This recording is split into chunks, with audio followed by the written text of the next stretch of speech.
देना है। नेक्स्ट इसमें दोबारा बता देते हैं, इसको देखिए दोबारा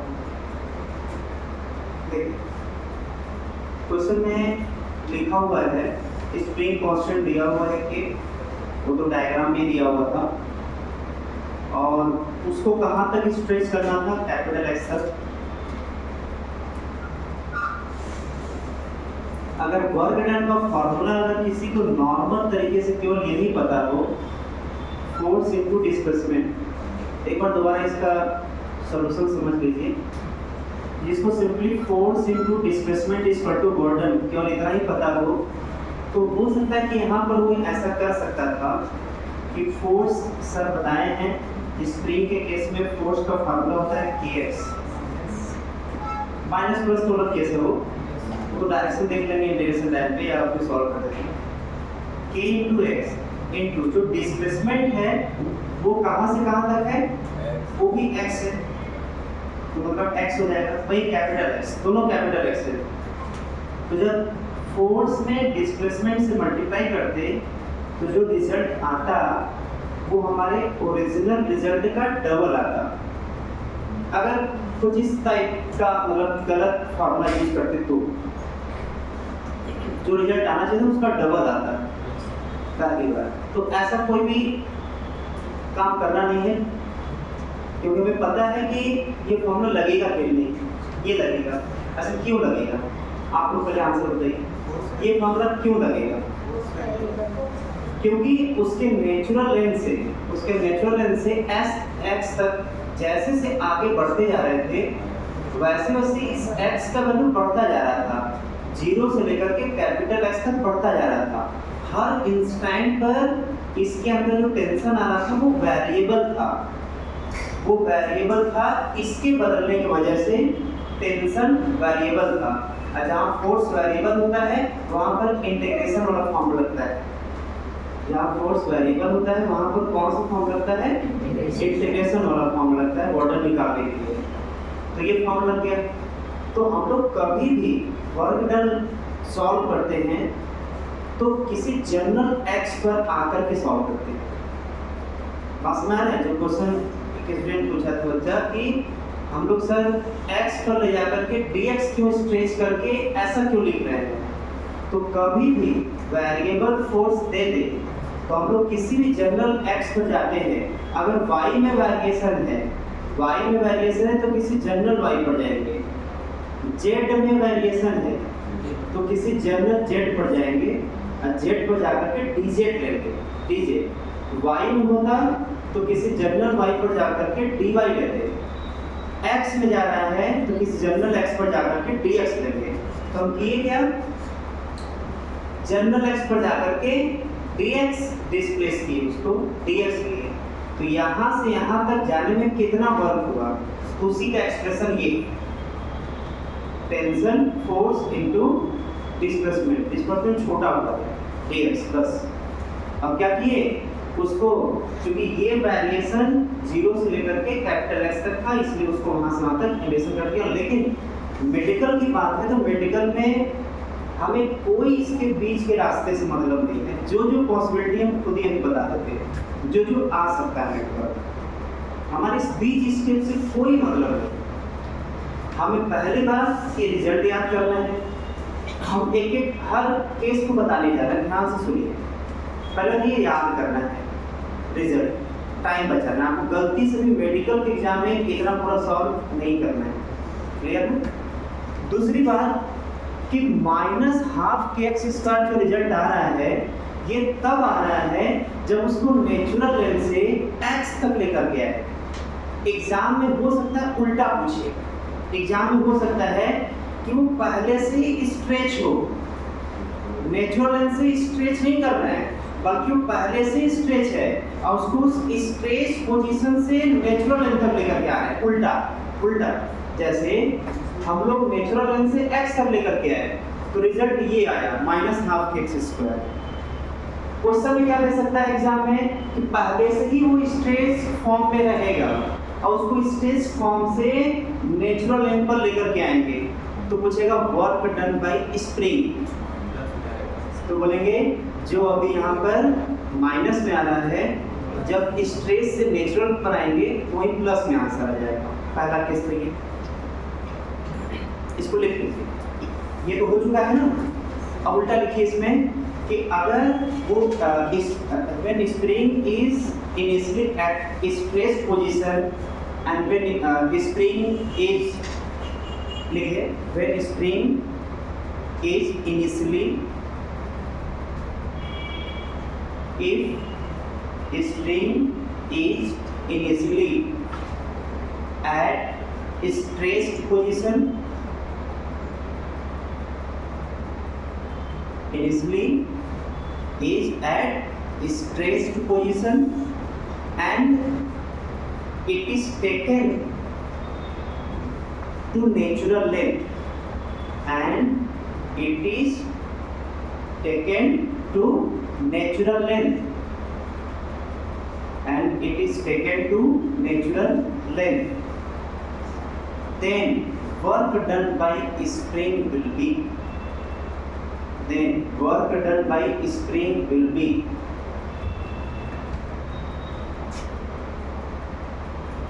work done by spring will be। इधर देखिए, लिखने से आंसर लिखने से पहले इधर देखिए, पहले से स्ट्रेस था, अब हम उसको इधर से इधर लेकर के आ रहे हैं। अच्छा देखिए, जब वो स्ट्रेस था तो स्प्रिंग हमारे फिंगर पर किधर फोर्स लगा रहा था? फील करिए, स्प्रिंग किधर फोर्स लगाएगा हमारे फिंगर पर? इधर खींचेगा ना, और ये फिंगर किधर लेकर के जाएगा उसको? नेचुरल लेंथ की तरफ, मतलब इधर। तो फोर्स किधर लगा स्प्रिंग के द्वारा? इधर। और चला किधर? इधर। और जिधर चला उधर लगा, तो पॉजिटिव है। इसमें आंसर लिखिए प्लस हाफ kx स्क्वायर,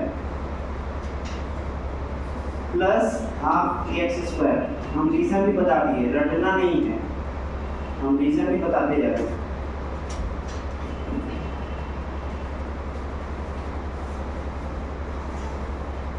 चलिए, अच्छा एक तो पॉसिबिलिटी आ गया। दूसरा, अब देखिए इसमें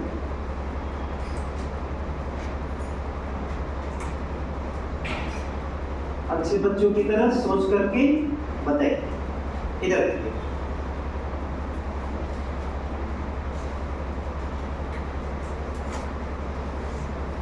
ये इसका नेचुरल लेंथ है, क्लियर। अब हम किए क्या, इसको हम, इसका स्प्रिंग कांस्टेंट दिया हुआ है k है, हम इसको इधर खींच ना करके हम इसको ऐसे कंप्रेस कर रहे हैं। क्या कर रहे हैं हम? कंप्रेस कर रहे हैं। ऐसे फिंगर से इसको पकड़ा और इसको ऐसे कंप्रेस कर दिया। इसको जब ऐसे कंप्रेस करेंगे x, तो बताइए वर्क डन बाय स्प्रिंग क्या होगा?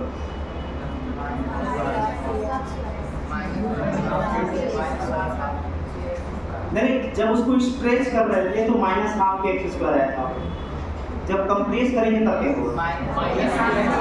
अच्छा, तब भी माइनस क्या आएगा? ऐसा लग रहा है क्या? अच्छा, कैसे देख लेते हैं, एक बार चेक कर लेते हैं। इधर देखिए, अच्छा देखिए, उसको नेचुरल लेंथ से जब इधर की तरफ कंप्रेस करेंगे, किसी जनरल एक्स पर आकर के सोचिए कि हमारे फिंगर को स्प्रिंग किधर फोर्स लगाएगा? जब कंप्रेस कर दिया तो इधर फोर्स लगाएगा। अच्छा, फोर्स इधर लग रहा है, जबकि हम फिंगर से उसको आगे की तरफ इधर डिस्प्लेस कर रहे हैं, तो फोर्स इधर और डिस्प्लेसमेंट इधर। फोर्स मतलब लगा इधर, चला इधर, उल्टा हो गया, इसलिए माइनस हाफ के एक्स स्क्वायर आएगा। मतलब केवल स्ट्रेस्ड कंडीशन में माइनस हाफ के एक्स स्क्वायर रिजल्ट नहीं आएगा, जब कंप्रेस करेंगे तब भी रिजल्ट नहीं आएगा। उसके नेचुरल लेंथ से चाहे स्ट्रेच करें चाहे कंप्रेस करें, दोनों केस में माइनस हाफ के एक्स स्क्वायर रिजल्ट आएगा। क्लियर है? तो इसको लिख लीजिए, इसको लिख लीजिए, when spring is compressed by distance x, then work done by spring will be, when spring is compressed by distance x, then work done by spring W is equal to minus half k square.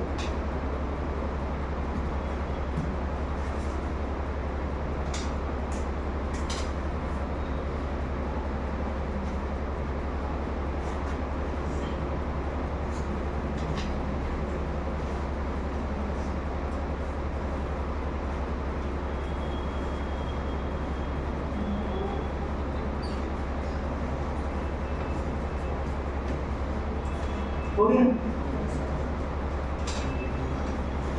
अच्छा वही अगर उल्टा पहले से ही compress था, उसको compression से natural length पर लेकर के आएंगे तो प्लस हो जाएगा ना। नेक्स्ट आगे देखते हैं। अब इसमें अगला केस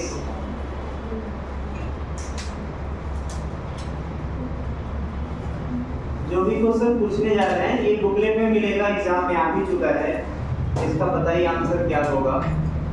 देख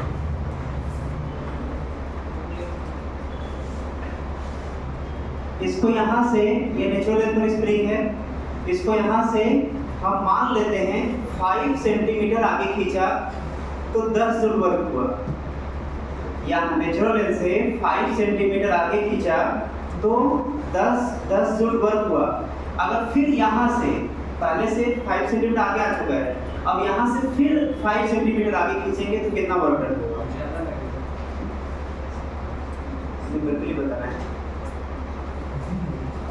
5 सेंटीमीटर आगे खींचा तो 10 जूल वर्क हुआ, फिर उसे और आगे 5 सेंटीमीटर आगे खींचा तो कितना वर्क डन होगा। चलिए क्वेश्चन लिखिए। क्वेश्चन लिखें। When a spring is stressed, question है when a spring is stressed,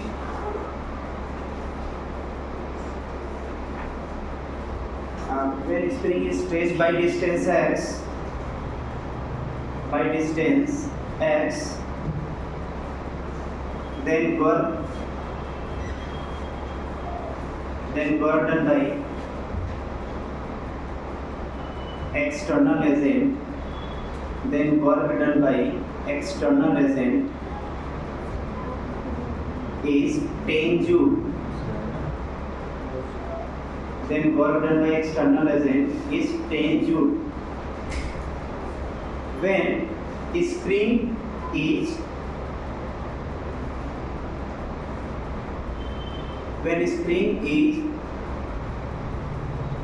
stressed by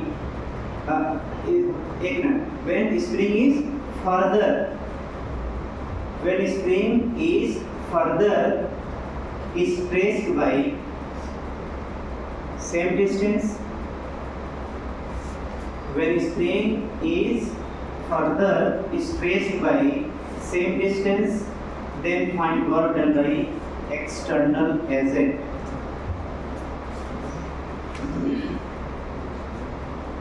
Then work done by find work done by external agent.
लिखा जाए, देख यहाँ पर जो है मान लेते हैं नेचुरल लेंथ से x डिस्टेंस अब आगे गया तो work done by external agent. अच्छा, work done by external agent result उसका भी हाफ के एक्स स्क्वायर ही होगा, क्योंकि स्प्रिंग के द्वारा इधर लग रहा था फोर्स तो माइनस हाफ के एक्स स्क्वायर आ रहा था। एक्सटर्नल एजेंट आगे की तरफ फोर्स लगा है, उसका डिस्प्लेसमेंट भी आगे की तरफ हो रहा है, तो work done by external agent भी पॉजिटिव में उतना ही आएगा, क्योंकि एक्सटर्नल फोर्स आगे, डिस्प्लेसमेंट भी आगे। तो यहाँ पर यहाँ से यहाँ तक में जो वर्क डन होगा उसको मान लेते हैं W1, और W1 इक्वल टू जाएगा हाफ के एक्स स्क्वायर। लेकिन स्प्रिंग को यहाँ से फर्दर उतना ही डिस्टेंस और स्ट्रेच करते हैं, उतना ही डिस्टेंस। तो चूंकि यहाँ पर जो ये x होता है वो हमेशा नेचुरल लेंथ से काउंट किया जाता है, ये जो x होता है वो हमेशा नेचुरल लेंथ से देखा जाता है, क्लियर ना। तो यहाँ से जब इसका वर्क डन देखना होगा W2, अगर हम ये लिख दिए हाफ के 2x स्क्वायर, और समझना है ध्यान से हम क्या बता रहे हैं यहाँ पर। देखिए यहाँ पर 2x क्यों लिखा गया, क्योंकि इस फार्मूले में जो x होता है वो हमेशा नेचुरल लेंथ से लेते हैं। ऐसा नहीं है कि बीच रास्ते में से फिर फर्दर x स्ट्रेच हुआ तो ये वाला पोर्शन यहाँ पर रह देंगे फार्मूले में, नहीं। हाफ के एक्स स्क्वायर में जो x होता है वो हमेशा कहाँ से लिया जाता है, नेचुरल लेंथ से लिया जाता है। पहला पॉइंट तो ये दिमाग में रखना है। तो अगर हम नेचुरल लेंथ से यहाँ तक का डिस्टेंस देखें तो कितना होगा, x और x टोटल 2x, इसलिए हम लोग x की जगह 2x रख दिया। तो ये जो W2 है वो कहाँ से कहाँ तक का वर्क डन बताएगा, ये W2 कहाँ से कहाँ तक का वर्क डन बताएगा, नेचुरल लेंथ से लेकर के यहाँ तक का वर्क डन बताएगा। अच्छा, यहाँ जो W1 है वो ये है, W2 जो नेचुरल लेंथ से यहाँ तक आने में लगा वो ये है। अच्छा, दोनों में कंपेयर किया जाए तो 2 का स्क्वायर 4, अगर बाहर कर दें तो अंदर बचेगा हाफ के एक्स स्क्वायर। अगर 2 का स्क्वायर 4 बाहर कर दें तो हाफ के एक्स स्क्वायर बचेगा। ये कुछ और नहीं बल्कि जो पहली बार x डिस्प्लेस किया गया था तो जो आया था वर्क डन वही ये है, मतलब 4W1 W2 के बराबर होगा। मतलब उसको यहाँ से यहाँ तक जितना स्ट्रेच करने में वर्क करना पड़ेगा उसका 4 गुना 4 टाइम्स। यहाँ से जब डबल डिस्टेंस तक जाएंगे, यहाँ से डबल डिस्टेंस तक जाएंगे तो 4 टाइम्स 4 गुना ज्यादा वर्क करना पड़ेगा। ये बता रहा है रिजल्ट। तो ये क्वेश्चन में पूछा गया था, find work done by external agent in further stretching the spring by distance same distance x। मतलब फर्दर स्ट्रेचिंग में कितना वर्क डन होगा वो पूछ रहा है यहाँ से यहाँ तक। तो ये बताइए टोटल W2 है और यहाँ से यहाँ तक का W1 है, तो अगर W2 में से W1 घटा देंगे तो यही तो वर्क डन आ जाएगा। तो बताइए यहाँ से टोटल वर्क डन जो W2 है उसमें से अगर W1 घटा देंगे तो जो यहाँ से यहाँ तक का क्वेश्चन में पूछ रहा था ये आ जाएगा W2 माइनस W1। ये सब एक दूसरे में मिल गया, लेकिन समझ रहे हैं हम क्या बोल रहे हैं। ये अलग से डायग्राम बना देते हैं, बाद में गड़बड़ा जाएगा। ठीक, कितना आएगा वर्क इसमें, तो स्प्रिंग पहले x गया था, फिर फर्दर x गया था, इसमें W1 वर्डन हुआ, यहाँ से यहाँ तक W2 वर्डन हुआ। अगर बात करें केवल यहाँ से यहाँ तक का, तो W2 में से W1 घटा देंगे और ये आया कितना था 4W1, मतलब 4W1 माइनस W1, मतलब 3 टाइम्स W1। और W1 का वैल्यू कितना दिया हुआ है, कितना दिया W1 का वैल्यू 10, 30 जूल वर्क होगा, ये आंसर है। जिसको पूछना है दोबारा पूछ सकता है।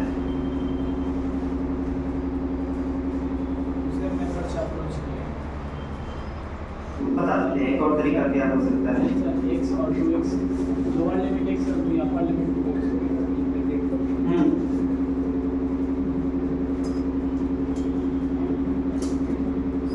ये इसका नेचुरल लेंथ है।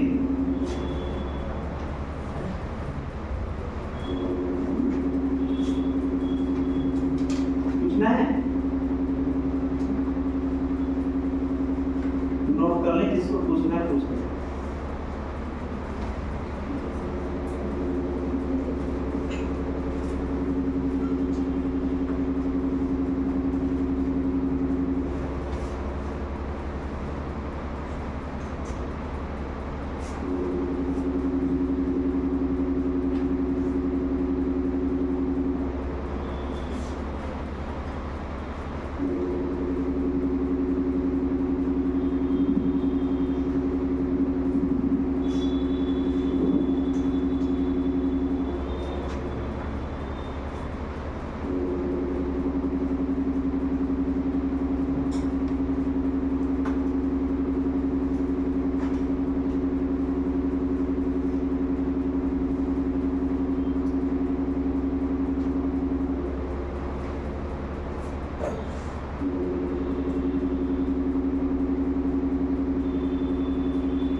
पूछना पूछ लीजिए, वैसे 2-3 बार आ भी चुका है एग्जाम में, ये जो है वो टाइम गैप के बाद पूछा हुआ है, लेकिन 2-3 बार पूछ चुका है।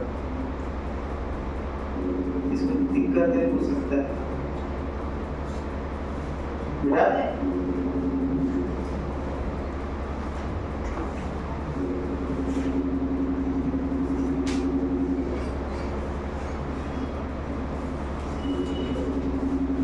आपको बुकलेट में मिल जाएगा इसी टाइप का।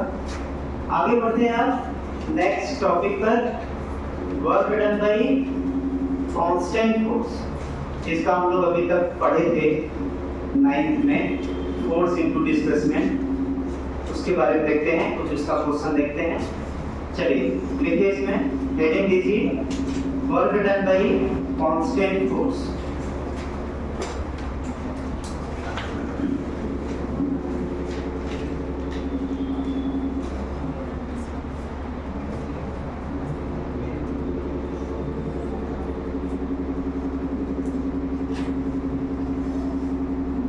देखिए, जो वर्क डन का फार्मूला था फोर्स इनटू डिस्प्लेसमेंट, ये केवल और केवल जब पहली बार पढ़ा रहे थे तो वहां बोले थे इसको याद मत करिएगा, ये गलत है।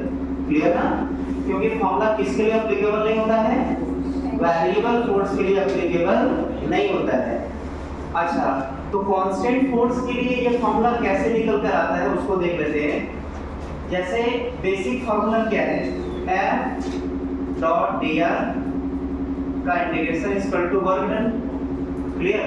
ये बेसिक होता है। लेकिन यहाँ पर जो है, अगर फोर्स कांस्टेंट हो जाए तो यहाँ से फोर्स कांस्टेंट है तो इंटीग्रेशन से बाहर आएगा। डॉट इंटीग्रेशन में dr, ये आ गया वर्क डन। क्लियर? अब देखिए यहाँ पर फोर्स कांस्टेंट है तो इंटीग्रेशन से बाहर आ गया।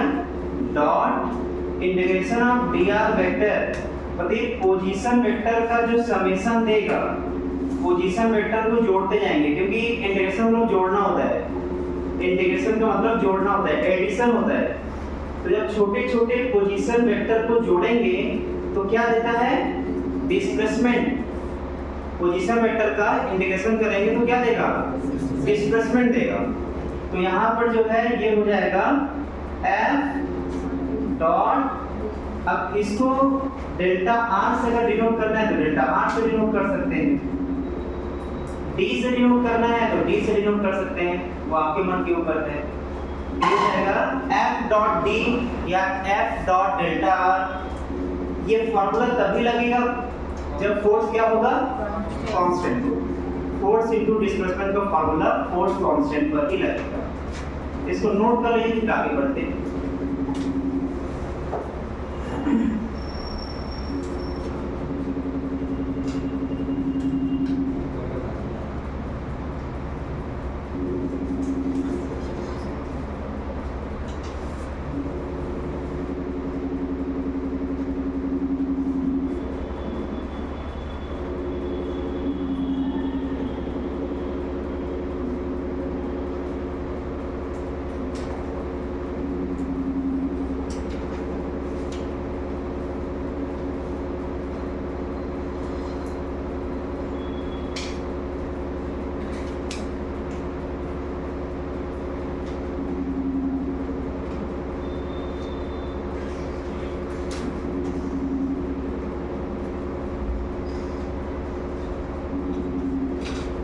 ओके, देखिए इसको डॉट्स को हटाएंगे तो डॉट प्रोडक्ट हटाते हैं तो कॉस आता है, कॉस थीटा आता है, तो जाएगा f delta r cos theta. देखिए इसका मतलब क्या हुआ, f डेल्टा cos थीटा का मतलब, जैसे कहीं पर भी डॉट प्रोडक्ट का मतलब या cos थीटा का मतलब ये होता है, जैसे मान लेते हैं कि पार्टिकल यहाँ पर है, उसका डिस्प्लेसमेंट इस डायरेक्शन में हुआ डेल्टा r, और उसका फोर्स जो है इस डायरेक्शन में लग रहा है F, क्लियर।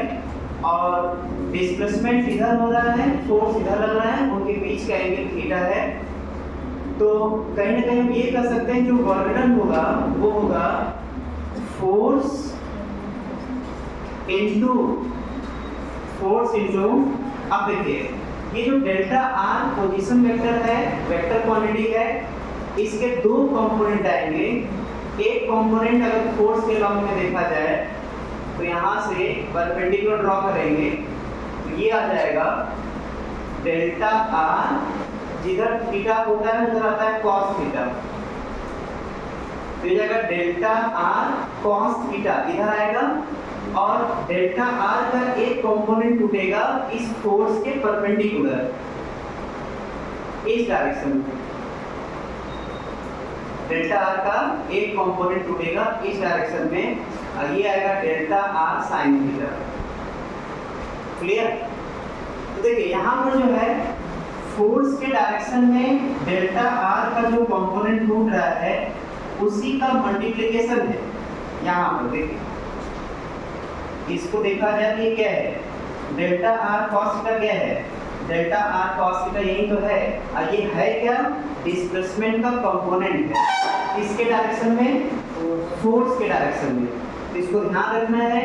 यहाँ पर जो है इसके हिसाब से देखा जाए तो वर्क डन का फॉर्मूला हो जाएगा F इंटू ब्रैकेट में डेल्टा आर कॉस थीटा। मतलब इसी को बस इस तरीके से लिख दिया, लेकिन इसका कुछ मतलब है। इसका ये मतलब है कि जो डिस्प्लेसमेंट है, डिस्प्लेसमेंट का वो कंपोनेंट मल्टीप्लाई होगा फोर्स के साथ जो फोर्स के डायरेक्शन में टूटा हुआ है।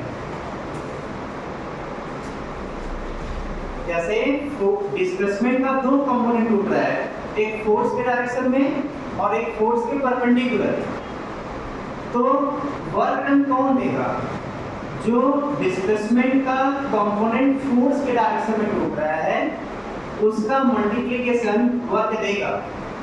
लेकिन जो फोर्स के डिस्प्लेसमेंट परपेंडिकुलर कंपोनेंट आ रहा है, डिस्प्लेसमेंट का जो परपेंडिकुलर कंपोनेंट आ रहा है डेल्टा आर साइन थीटा, उसका मल्टीप्लिकेशन इसके साथ वर्क डन नहीं देगा।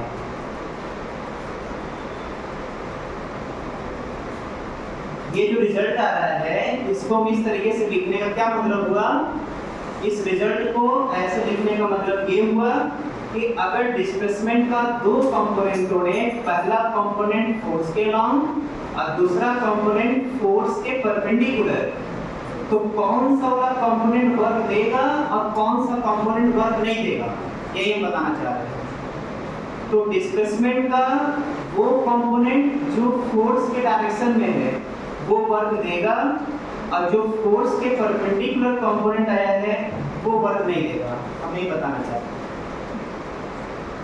क्लियर? इसको लिखने का एक और तरीका ऐसे हो सकता है, लेकिन पहला तरीका ये था, दूसरा तरीका देखा मैं इसको ऐसे बना देते हैं। कोई पार्टिकल है, उसका डिस्प्लेसमेंट इधर है डेल्टा आर, और फोर्स इधर लग रहा है एफ थीटा इंटीग्रल। अब हम क्या करते हैं, जैसे यहां पर हम बोल रहे थे डिस्प्लेसमेंट का दो कंपोनेंट टूटा है, किधर किधर, एक कंपोनेंट टूटा है फोर्स के डायरेक्शन में, दूसरा कंपोनेंट टूटा है उसके परपेंडिकुलर। वैसे ही हम यहाँ पर ये भी कह सकते हैं कि फोर्स का एक कंपोनेंट तोड़ते हैं डिस्प्लेसमेंट के डायरेक्शन में, जिसका वैल्यू आएगा F cos थीटा, और फोर्स का दूसरा कंपोनेंट आएगा इस डायरेक्शन में, मतलब डिस्प्लेसमेंट के परपेंडिकुलर, डिस्प्लेसमेंट के परपेंडिकुलर, ये आएगा F sin थीटा। यहाँ पर भी वही बात बोलेंगे कि जो डिस्प्लेसमेंट के डायरेक्शन में फोर्स का कंपोनेंट टूटा है उसी का मल्टीप्लिकेशन वर्क देगा, और जो डिस्प्लेसमेंट के परपेंडिकुलर फोर्स टूटा है उसका मल्टीप्लिकेशन वर्क नहीं देगा। तो यहाँ पर इन दोनों का मल्टीप्लिकेशन करेंगे तो वर्क देगा, मतलब ये हो जाएगा F cos theta into delta R. देखिए इसी को लिखने का ये भी एक तरीका है, और इसी को लिखने का एक ये भी तरीका है। तीनों का मतलब एक ही है, लेकिन तीनों से कुछ सीखा जा सकता है। ये तो आया है अपने डॉट प्रोडक्ट से, नियम से आया है, जो वेक्टर में डॉट प्रोडक्ट पढ़ाया जाता है वहां से सिंपली लेती है। लेकिन ये कह रहा है बात, ये पॉइंट, ये जो लिखा हुआ है वो ये बोल रहा है कि फोर्स के डायरेक्शन में डिस्प्लेसमेंट का जो कंपोनेंट टूटेगा वही वर्क देगा, जो परपेंडिकुलर कंपोनेंट होगा डिस्प्लेसमेंट का वो फोर्स के साथ वर्क नहीं देगा। यहाँ पर डिस्प्लेसमेंट का कंपोनेंट नहीं तोड़ा गया है, यहाँ पर फोर्स का कंपोनेंट तोड़ा गया है, तो फोर्स का वो कंपोनेंट जो डिस्प्लेसमेंट के डायरेक्शन में है उसका मल्टीप्लिकेशन वर्क देगा, लेकिन फोर्स का वो कंपोनेंट जो डिस्प्लेसमेंट के परपेंडिकुलर है वो वर्क नहीं देगा। क्लियर ना? ये इसको लिख लीजिए आप, ये लिख लिए होंगे। ऐसे भी लिखा जा सकता है और ऐसे भी लिखा जा सकता है। जहां पर, अच्छा ये दोनों क्यों बता रहे हैं, जैसे जैसे आगे हमें यूज पड़ेगा क्वेश्चन में, कहीं ये भी फॉर्मूला यूज करेंगे, कहीं वो भी फॉर्मूला यूज करेंगे। पहली बार सुन लीजिए, जहां जहां यूज पड़ेगा हम बताते चलेंगे। तो देखिए ये पॉइंट जो बताए थे पहले, यहाँ पर इसका यूज है, फिलहाल अभी नोट कर लीजिए।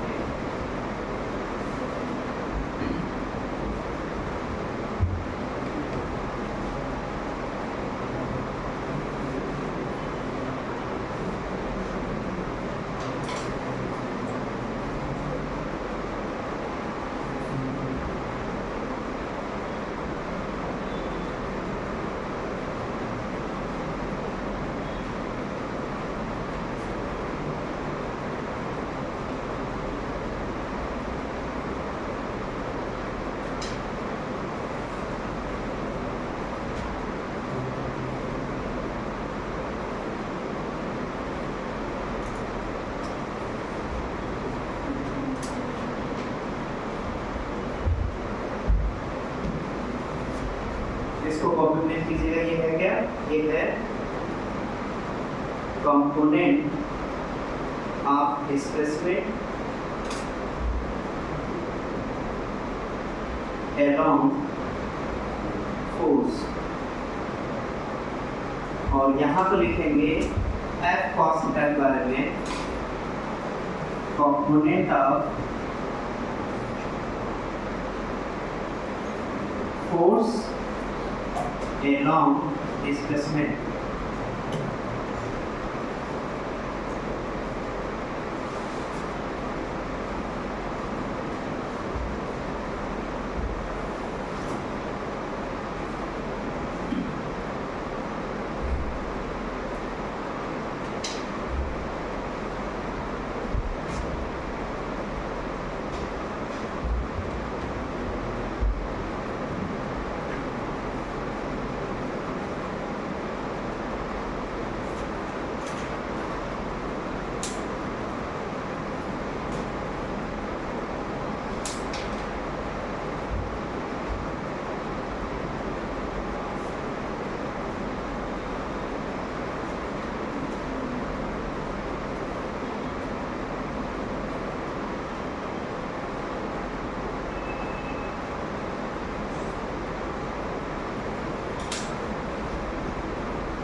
देखिए इसमें इसी को बेस्ड एक क्वेश्चन देते हैं, इसी फॉर्मूले पर ही इन दोनों पे बेस्ड एक क्वेश्चन।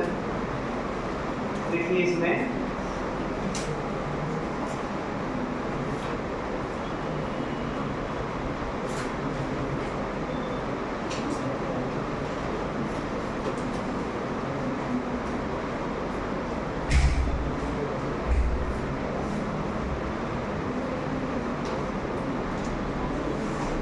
v इक्वल टू 0 है, मतलब स्मूथ है सरफेस, मास इसका m है। पहला क्वेश्चन फाइंड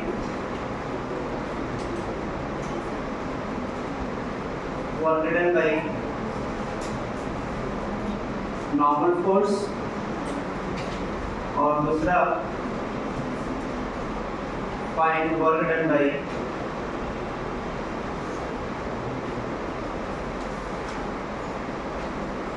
ग्रेविटेशनल फोर्स।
यहाँ से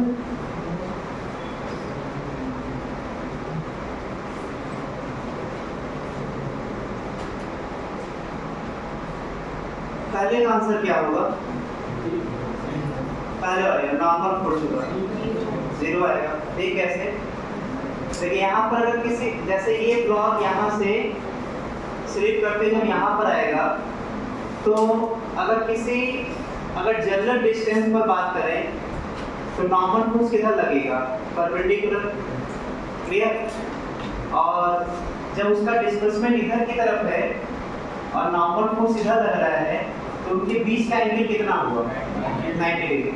डिस्प्लेसमेंट हमेशा इधर की तरफ मूव करेगा, डिस्प्लेसमेंट हमेशा उधर की तरफ होगा, नॉर्मल फोर्स इधर हमेशा लगेगा सरफेस के परपेंडिकुलर, उनके बीच का एंगल 90 डिग्री। इसका मतलब यहाँ पर अगर बात करें एफ डॉट डी आर का इंटीग्रेशन, तो डॉट जब हटेगा तो F D R cos theta आएगा, जहाँ पर फोर्स और डिस्प्लेसमेंट के बीच का एंगल थीटा होता है, जो यहाँ पर क्या है 90 डिग्री।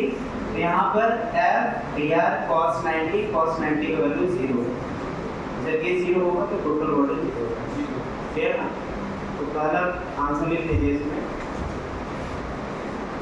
पहले का आंसर होगा 0, गॉर्डन by normal force. Work done by normal force वो होगा 0। रीजन लिख लीजिएगा, डिस्प्लेसमेंट और नॉर्मल के बीच का एंगल 90 डिग्री है इसलिए।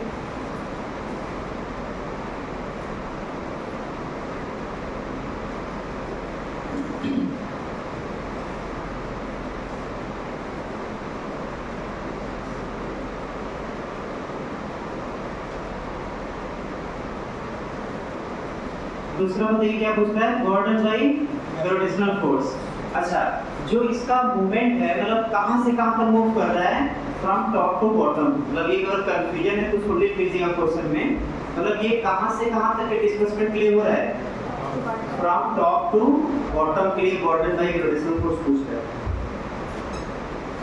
जो सेकंड क्वेश्चन लिखा हुआ है उसमें लिखना हो तो लिख सकते हैं, in travelling from top to bottom, in travelling from, जो दूसरा वाला था work done by gravitational force, in travelling from top to bottom. बताइए कितना आ रहा है,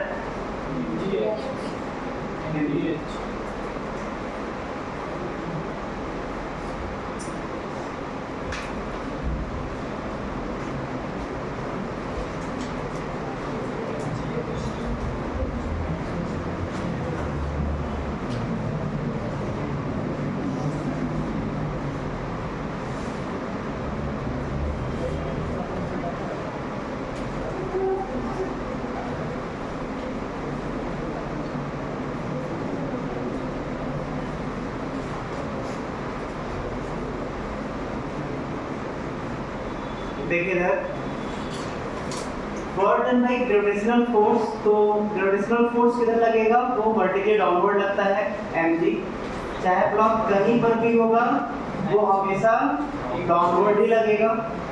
अच्छा, जो फोर्स है उसका मैग्नीट्यूड भी और डायरेक्शन भी दोनों सेम है हर जगह। यहाँ भी बात करें तो यहाँ भी mg लगेगा। मतलब फोर्स क्या है, कांस्टेंट। और जब फोर्स कांस्टेंट होगा तो वहाँ पर फॉर्मूला लगाया जा सकता है क्या, फोर्स इनटू डिस्प्लेसमेंट। मतलब यहाँ पर जो है फोर्स इनटू डिस्प्लेसमेंट ये फॉर्मूला लगा सकते हैं,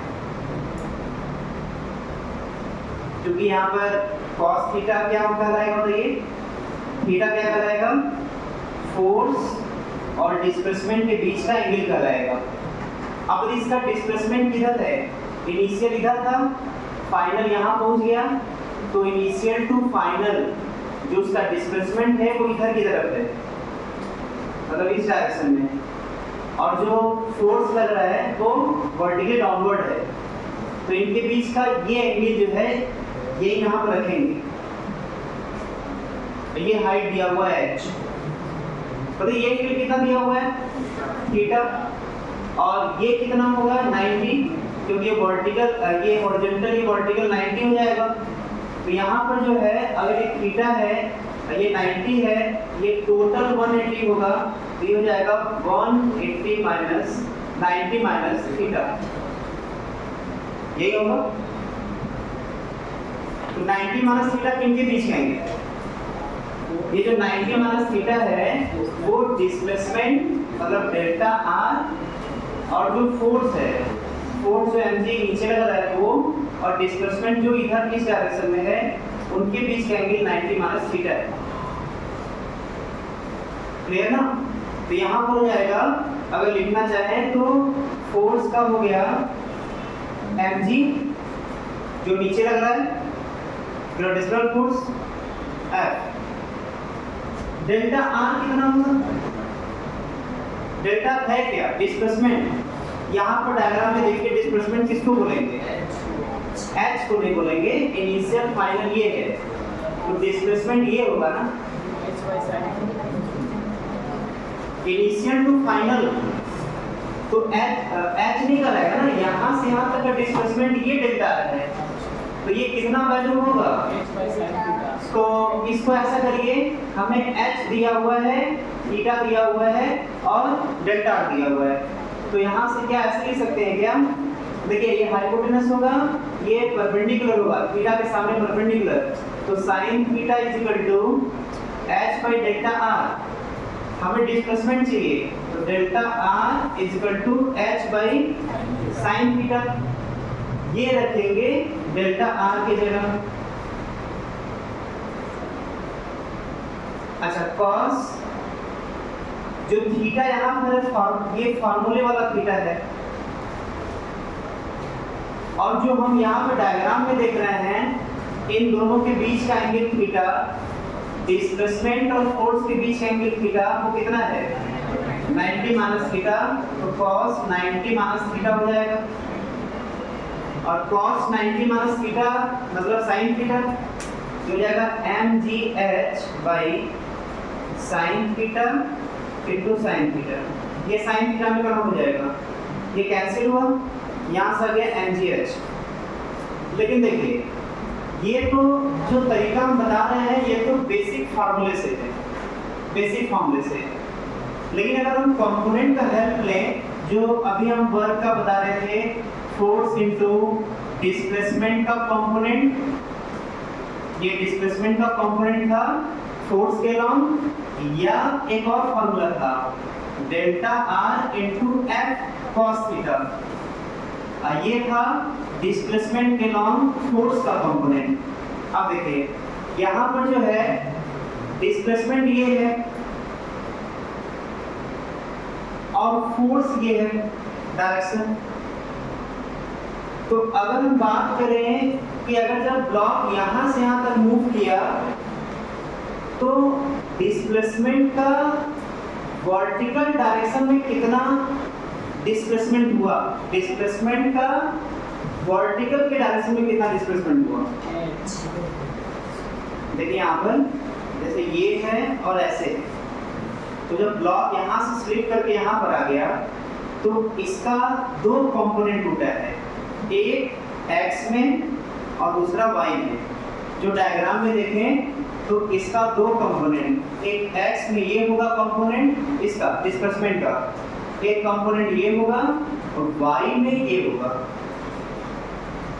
डिस्प्लेसमेंट का दो कंपोनेंट। लेकिन हमें डिस्प्लेसमेंट के दोनों कंपोनेंट में से कौन सा कंपोनेंट लेना होता है? जो फोर्स के डायरेक्शन वाला कंपोनेंट होता है। तो बताइए यहाँ पे डिस्प्लेसमेंट का फोर्स के डायरेक्शन वाला कंपोनेंट कौन सा कहलाएगा? h। तो यहाँ हो जाएगा फोर्स हो जाएगा mg और जो डिस्प्लेसमेंट फोर्स के डायरेक्शन में है वो हो गया h, तो जाएगा mgh। अच्छा, जो वर्क डन आएगा, देखिए इस डिस्प्लेसमेंट का जो y के डायरेक्शन में डिस्प्लेसमेंट होगा वो अप टू डाउन होगा, अप टू डाउन, क्योंकि जब इधर से इधर मूव किया है तो इसका मतलब कि वो y में इधर से इधर मूव किया होगा, मतलब इधर से इधर मूव किया होगा y में, और mg किधर लग रहा है? mg भी डाउनवर्ड लग रहा है। और जब डिस्प्लेसमेंट भी डाउनवर्ड होगा और mg भी डाउनवर्ड होगा तो दोनों के बीच का एंगल 0 हो जाएगा, तो पॉजिटिव आंसर आएगा मॉडल का, इसलिए यहाँ पर पॉजिटिव आया mgh। क्लियर ना? ये देखिए बेसिक तरीके से है, लेकिन अगर हमें इस कंपोनेंट वाला फार्मूला यूज करना होगा तो डायरेक्ट भी हम आंसर दे सकते हैं कि जो f का वैल्यू होगा वो हो गया mg और ये होता है डिस्प्लेसमेंट का mg के डायरेक्शन में कंपोनेंट। तो डिस्प्लेसमेंट का mg के डायरेक्शन में कंपोनेंट वो कितना है, h। यही आंसर, ये शॉर्टकट में आ जाएगा आंसर। ये हो जाएगा mg के डायरेक्शन वाला कंपोनेंट जो होगा h। तो जितना हमें करना पड़ रहा है कैलकुलेशन वो यहाँ पे हमें करना नहीं होगा। पूछना है क्या? आप पूछ के बताइए। H नहीं, मतलब क्वेश्चन में कुछ ना कुछ यही रहेगा ना। देख H नहीं दिया, कुछ और दिया है, मतलब क्वेश्चन कुछ ना देना पड़ेगा ना। तो पहले जो बेसिक वाला फॉर्मूला है आप इसको यूज करते हुए इसको नोट कर लीजिए, लेकिन इसके साथ साथ हमें ये भी तरीका अप्रोच करना है। ऐसे हम डायरेक्ट आंसर लिख सकते हैं mgh।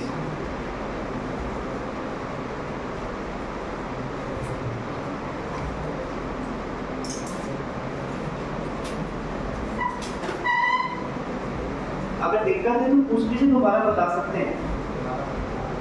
जिसको दिक्कत है पूछ लीजिए, दोबारा बता देते हैं। अभी पहले नोट कर लीजिए क्या होगा। तो एफबीटी मतलब एफबीटी बनाए तो देखिए नॉर्मल फोर्स और एनर्जी दिखाए। तो नॉर्मल फोर्स परपेंडिकुलर दिखा डिस्प्लेसमेंट को 90 था, तो ऑर्डर 0 हो गया, और एनर्जी नीचे लगा, डिस्प्लेसमेंट भी नीचे आया, तो ऑर्डर पॉजिटिव।